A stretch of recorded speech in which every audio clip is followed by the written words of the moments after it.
ABG bisa 335 triliun dan itu keputusan politik. Kenapa sih mensejahterakan guru madrasah swasta tidak bisa? Terima kasih atas kesempatannya Pak. Kami dari Jaringan Pemantau Pendidikan Indonesia, kami berkesimpulan bahwa undang-undang yang tadi semua disebutkan oleh perwakilan dari para profesi guru, kalau kita bicara undang-undang terkait pendidikan, itu kan ada undang-undang Sisdiknas, kemudian ada undang-undang guru dan dosen, dan kalau ke undang-undang dasar ada di pasal 31 Undang-Undang Dasar 1945.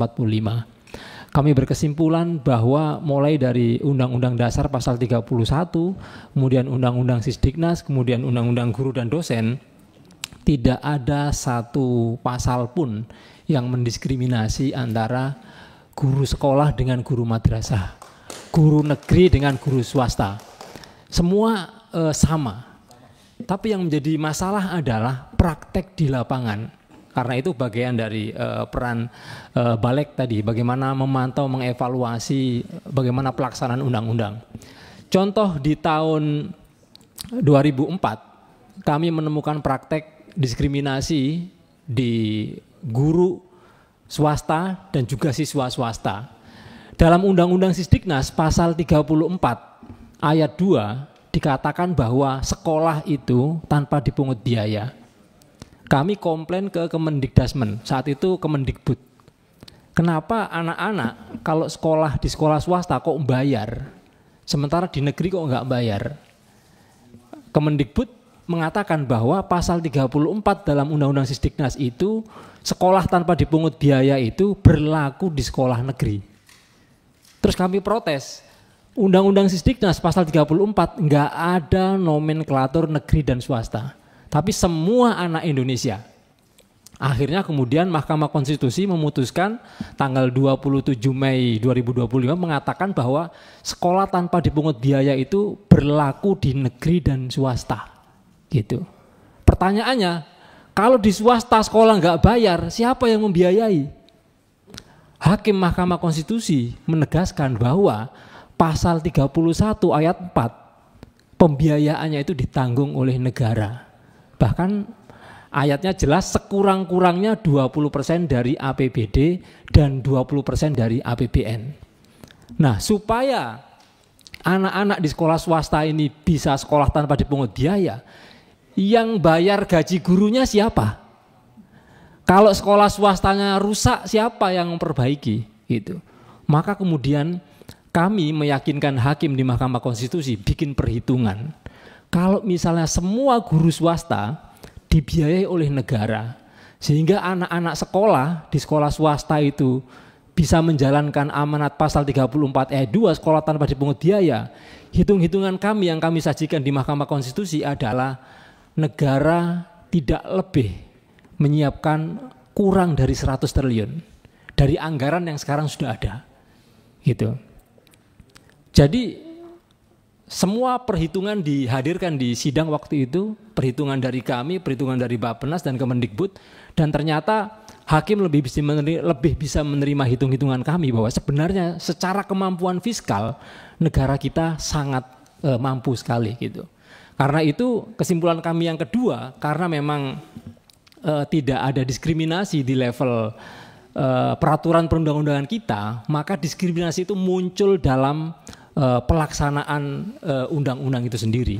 Karena itu penting peran badan legislatif untuk memanggil, kalau dalam konteks guru madrasah berarti Kementerian Agama, untuk bagaimana supaya pelaksanaan dari pasal 31 Undang-Undang Dasar, kemudian Undang-Undang Sisdiknas pasal 34, kemudian Undang-Undang Guru dan Dosen pasal 15, pasal 82, kenapa di lapangan menjadi sangat diskriminasi, bahkan tadi dikatakan double diskriminatif. Karena itu secara kemampuan fiskal kita sangat cukup, hanya butuh political will.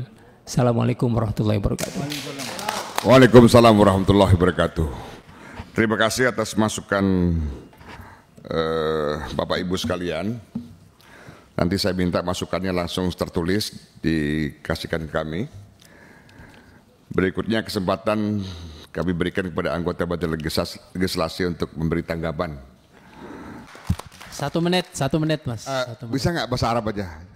Jangan terakhir itu ganti bahasa Arab ya. 1 menit Pak Pimpinan. Siap. Ya, terima kasih. Begini, yang sudah disampaikan oleh teman-teman sudah tercatat semua dan sudah masuk di Baleg saya kira. Yang panjenengan sampaikan atas nama Baleg pun juga mengapresiasi dari masukan-masukan dari Prof ini dan mungkin juga sudah beberapa kali kita ke sini. Satu hal, sekarang Kementerian Agama sudah terpisah dengan haji. Haji sudah keluar dari Kementerian Agama. Artinya Kementerian Agama sudah saatnya harus lebih fokus ngurus pendidikan.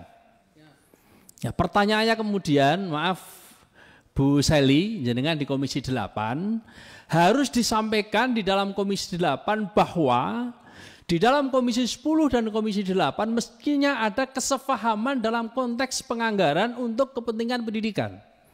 Tidak boleh ada dikotomi, tidak boleh ada perbedaan pengalokasian anggaran dari Kementerian Dikdasmen dengan Kementerian Agama. Mumpung ini Menteri Pendidikan, mumpung ini Menteri Keuangannya baru. Dulu kan ada yang ngomong beliau itu sangat kapitalis. Sekarang saya kira pro pendidikan. Makanya ketika di Kemendikdasmen ada pengangkatan P3K, ada pengangkatan ASN, ada sertifikasi dan sebagainya, mestinya di Kementerian Agama juga punya ploteng anggaran yang sama. Kenapa harus beda-beda? Wong kita ini sama-sama satu bangsa, satu tanah air. Kemarin Pak Menteri Agama menyampaikan di depan MTS kami ada SD negeri yang sekolahnya difasilitasi, siswanya mendapatkan PIP, gurunya PNS semua di sebelah urunan. Gak masuk akal dalam sebuah negara yang mestinya tidak boleh ada dikotomi, diskriminasi dalam konteks pengalokasian anggaran ini. Oleh karena itu, ini lebih soal komitmen, lebih soal political will. Berani enggak Menteri Agama, berani enggak Menteri Pendidikan Dikdasmen ini dengan Kementerian Keuangan adil dalam membagi keuangan. Kalau MBG bisa 335 triliun dan itu keputusan politik, kenapa sih mensejahterakan guru madrasah swasta tidak bisa? Ini pertanyaan yang sampai kapanpun tidak akan pernah dijawab kalau tidak ada political will. Terima kasih. Ya, tambahan semenit Pak. Setengah menit. Oke, setengah menit. Jadi kenapa tidak pernah ada political will? Ya benar, itu bukan hoax. Guru adalah beban negara. Gitu. Apalagi guru madrasah. Gitu. Iya gitu. Kemudian yang kedua, tadi banyak yang mengusulkan soal undang-undang, kemudian peraturan baru gitu. Justru saya punya pemikiran, undang-undang Sisdiknas itu kan dilaksanakan aja belum. Pasal soal gaji guru masuk 20% anggaran pendidikan dilaksanakan aja kan belum. Kemudian undang-undang guru dan dosen pasal 15, pasal 82 dilaksanakan aja kan belum. Nah kok mau bikin undang-undang lagi? Problem kita kan melaksanakan undang-undang. Jadi undang-undang Sisdiknas, undang-undang guru dan dosen, undang-undang dasar nggak ada nuansa diskriminasi terhadap guru. Jadi dilaksanakan aja belum. Nah kok mau direvisi? Saya khawatir nanti direvisi nggak dilaksanakan lagi gitu. Jadi buat apa? Terima kasih. Baik. Saya pimpinan.